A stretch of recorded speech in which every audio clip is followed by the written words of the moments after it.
Bonjour à tous, c'est donc pour vous faire une petite vidéo audio sur un symbole qui est assez important dans l'initiation hermétique car il comporte une signification ambiguë, à la fois positive et négative.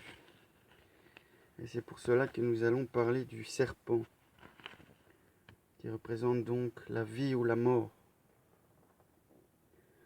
Le serpent apparaît dans toutes les civilisations antiques sous diverses significations. Symbole de vie et de vigueur parce qu'il possède la propriété de changer de peau, retrouvant ainsi l'apparence de la jeunesse. Il accompagne les divinités mythologiques qui président à la santé. Esculape, dieu guérisseur, incarnation de la vie intérieure et psychique, symbole du renouvellement perpétuel de la vie, deux serpents enroulés en spirale autour du caducée pour figurer les courants ascendants et descendants de la force universelle. Dans son rôle de protecteur, il est l'Uraüs, cobra, incarnation de la déesse Bouto de la Basse-Égypte, qui crache du feu pour défendre ceux qui le portent. Il figure en compagnie du vautour, symbole de la Haute-Égypte, sur la double couronne du pharaon. Il encercle la roue solaire ailée comme symbole de la force créatrice.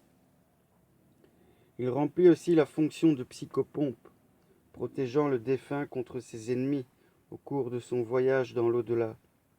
Le serpent figure aussi l'ensemble des cycles de manifestations universelles.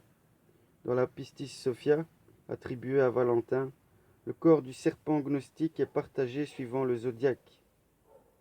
Il apparaît aussi comme le symbole de la mort, de Satan qu'on rencontre réuni au serpent de la vie, son opposé dans l'Amphisbène. Cette figure porte une tête à chaque extrémité.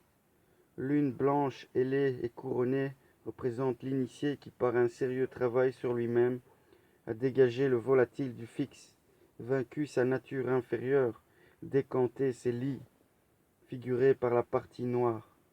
La torsion centrale représente la souffrance impliquée par cette recherche obstinée de la spiritualité. L'art héraldique utilise l'image du serpent couronné, donnant naissance à un enfant pour symboliser la révélation résultant de l'initiation ou naissance de l'initié avec sa véritable dignité. Le reptile représente les forces cachées du monde chthonien ou souterrain, procurant la force invincible au chevalier.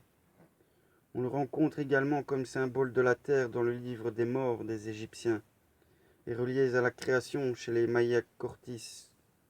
L'accouplement ciel-terre duquel naît l'humanité, Maya Quiché synthétisé par l'oiseau serpent ou serpent à plumes, Quetzalcoatl, présent dans l'iconographie sous l'aspect d'un oiseau de proie, enfonçant ses griffes dans le corps d'un serpent pour en extraire le sang destiné à former le corps de l'homme civilisé. Tandis que les Aztèques l'adoraient comme symbole du pouvoir suprême, de l'esprit unique qui imprègne toutes les formes de l'univers. Dans le processus de création entourant l'œuf cosmique, le chaos, il symbolise la fécondation par l'incubation de l'esprit vital divin, des semences de toutes choses, ainsi dégagées des liens de la matière inerte par la puissance divine. Symbole d'immortalité, il s'enroule autour de l'arbre aux pommes d'or du jardin des Hespérides, ou du hêtre de la forêt de Colchide qui abrite la toison d'or. Encercle l'homme phallos sous la montagne cosmique, axe du monde, symbolisant l'ensemble des cycles de la manifestation universelle dans le Manvantara. Le Samsara est représenté également par le serpent, l'enchaînement de l'être au cycle indéfini des renaissances, le parcours indéfini et renouvelé des existences. L'Ouroboros, serpent qui avale sa propre queue, emblème de l'action, de la conservation et de la dissolution régénératrice. C'est également Ouroboros, ce cercle vicieux, l'indéfinité d'un cycle envisagé isolément, qui pour l'état humain, et en raison de la présence de la condition temporelle, revêt l'aspect de la perpétuité et des cycles universels. Le serpent du paradis est le symbole de la connaissance dangereuse, ainsi que la découverte de la sexualité, de là à devenir un symbole phallique et tentateur, ou sexuel, il n'y a qu'un pas, franchi par le serpent tentateur, porteur de forces dangereuses et maléfiques, dont l'arme est la séduction employée par Ève, l'anima. Le serpent Kundalini du Hatha Yoga figure l'énergie cosmique et sexuelle, la puissance vitale ou libido, endormie dans le chakra du pubis qui doit être réveillé, vitalisé et dirigé vers le chakra du sommet de la tête, sublimation de la libido, union en Dieu, en passant par les centres vitaux intermédiaires, sublimation comportant de nombreux écueils et échecs. Au centre de la roue de l'existence bouddhiste, le serpent rouge-brun représente la haine. En Inde, Vasuki, le roi des serpents, est un symbole du savoir et de l'intelligence.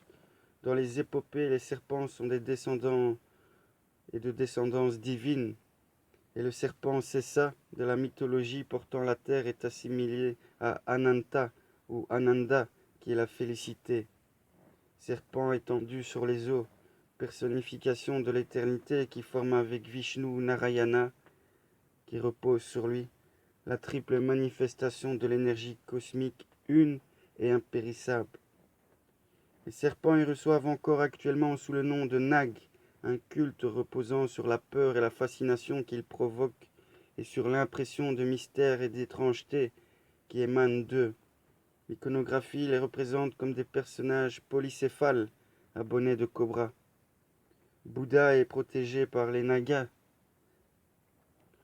En Chine, le serpent Shé est l'un des 4 animaux venimeux, le 5e signe du zodiaque associé au sud, au printemps et au feu. Il symbolise la ruse, la méchanceté et la perfidie sournoise.